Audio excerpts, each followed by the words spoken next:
మన దేశంలో అల్లం పంట సాగు విస్తీర్ణం 2,15,000 ఎకరాలు కాగా ఆంధ్రప్రదేశ్ తెలంగాణ రాష్ట్రాల్లో సుమారు 25,000 ఎకరాల్లో సాగు చేస్తున్నారు. ఔషధ సుగంధ ద్రవ్య పంటగా అల్లం ప్రాధాన్యత నానాటికి పెరుగుతుండడంతో మన ప్రాంతంలో ఈ ఏడాది దీని సాగు విస్తీర్ణం గణనీయంగా పెరిగింది. అల్లం సాగుకు అన్ని ప్రాంతాలు అనుకూలం కాదు. దీనివల్ల కొన్ని ప్రాంతాలకే పరిమితమైన ఈ పంట సాగులో గత 3 సంవత్సరాలుగా రైతులు ఆశించిన ఫలితాలు పొందలేకపోతున్నారు. అయితే ఆయా ప్రాంతాలకు అనువైన రకాల ఎంపికతో పాటు మేలైన యాజమాన్యం చేపడితే మంచి దిగుబడులు పొందవచ్చని తెలియజేస్తున్నారు విశాఖ జిల్లా కొండంపూడి కృషి విజ్ఞాన కేంద్రం శాస్త్రవేత్త డాక్టర్ సత్యబాబు.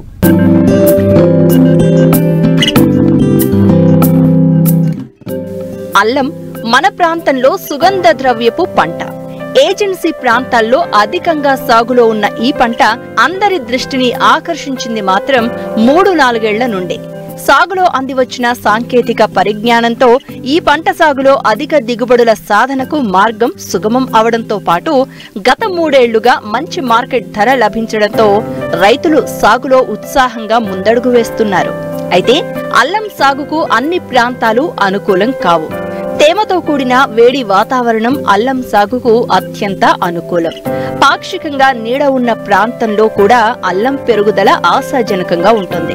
19 నుంచి 28 డిగ్రీల ఉష్ణోగ్రత ఉన్న వాతావరణంలో పంట పెరుగుదల ఆశాజనకంగా ఉంటుంది. తెలంగాణలో మెదక్, వరంగల్, కరీంనగర్, నిజామాబాద్ జిల్లాల్లోనూ, ఆంధ్రప్రదేశ్లో విశాఖపట్నం, తూర్పు గోదావరి, కృష్ణా జిల్లాల్లో అల్లం పంటను సాగు చేస్తున్నారు. ప్రధానంగా విశాఖ ఏజెన్సీ ప్రాంతాల్లో చల్లని వాతావరణం ఉండడంతో ఇక్కడి రైతులు అనాదిగా అల్లం పంటను సాగు చేస్తూ ఉన్నారు. ప్రస్తుతం అల్లం విత్తే సమయం. మే మొదటి వారం నుండి జూన్ 15 వరకు విత్తుకునే అవకాశం ఉంది. అయితే ఇక్కడి సంప్రదాయ పద్ధతిలో సాగు చేయడం వల్ల ఆశించిన దిగుబడిని పొందలేకపోతున్నారు.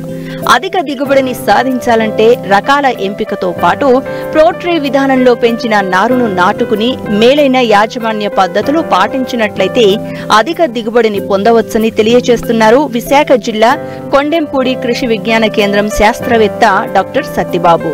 మన గిరిజన రైతులకు చూసుకున్నట్లయితే మన జిల్లాలో ముఖ్యంగా మనకి 4,000 హెక్టేర్లో ఈ అల్లం సాగు చేస్తున్నారు.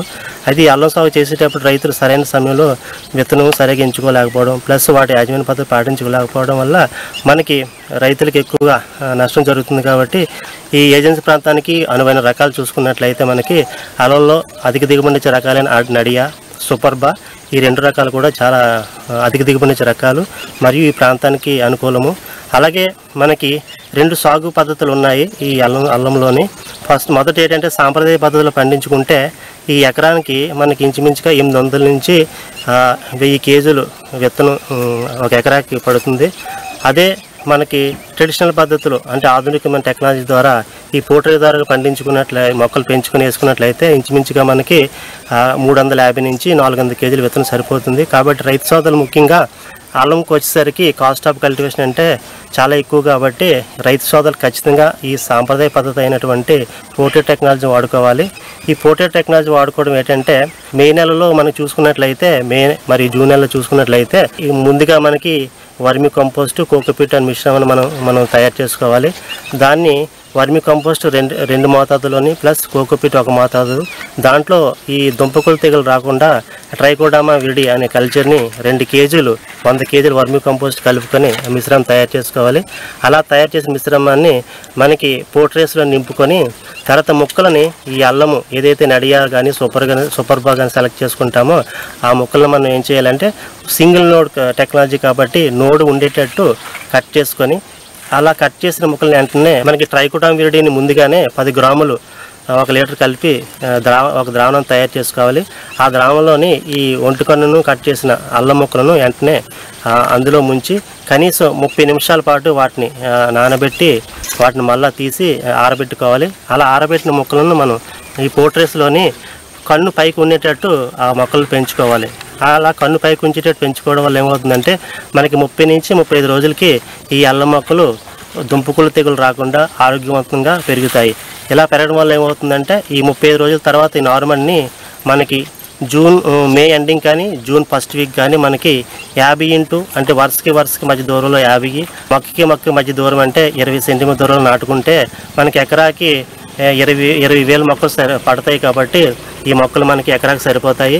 ఇలా పెంచుకోవడం వల్ల ఏమవుతుందంటే రైతు సోదరులకి ముఖ్యంగా దుంపకులు తెగులు రాకుండా ఒకటి, మరియు విత్తనం రేటు మనకి 300 నుంచి 400 కేజీ సరిపోతుంది కాబట్టి మనకి ఖర్చు 45,000 ఖర్చు ఈ విత్తనం దగ్గరే మనకి మిగులుతుంది. కాబట్టి ఈ టెక్నాలజీ చాలా మంచి టెక్నాలజీ కాబట్టి రైతు సోదరులందరూ కూడా టెక్నాలజీ పాటించాలి. ఈ గిరిజన ప్రాంతంలో మనకి ఎక్కువ అధిక వర్షాలు పడతాయి కాబట్టి ఎత్తునారుమళ్ళు తయారు చేసుకుని మొక్కలు వేసుకోవాలి ఖచ్చితంగా. లేకపోతే మనకి ఈ అల్లం నడియ మనకి 6 నుంచి 7 నెలల పంట కాబట్టి మనకు సుమారుగా డిసెంబర్ కానీ జనవరి కానీ మనకి ఇది మన పంట మనకి చేతికి వస్తుంది కాబట్టి ఆ చేతికి వచ్చిన తర్వాత ఈ దుంపలను మనం ఫిబ్రవరి, మార్చి, ఏప్రిల్ కల్లా మళ్ళీ మనకి సీజన్ స్టార్ట్ అవుతుంది కాబట్టి అప్పుడు విత్తనంగా మనం ఉపయోగించుకోవచ్చు. లేని ఎడల కొంత ద్రావణాన్ని మనం ఈ రకాన్ని మనకి పెంచుకున్నట్లయితే మనకి ఎకరాకి ఇంచుమించుగా 5 నుంచి 6 టన్నుల దిగుబడి వస్తుంది. కాబట్టి కొంత విత్తనాన్ని మనం దాచుకొని మిగతా విత్తనాన్ని మనం రైతు సోదరులు కానీ లేకపోతే మార్కెట్లో కూడా విక్రయించుకోవచ్చు. ఇలా విక్రయించుకోవడం వల్ల ఏమవుతుందంటే మంచి ధరే పలుకుతుంది. ఇంచుమించుగా రైతు సోదరులకి 40 నుంచి 50 రూపాయలు ఒక కిలోకి ధర పలుకుతుంది కాబట్టి మంచి దిగుబడి వస్తుంది.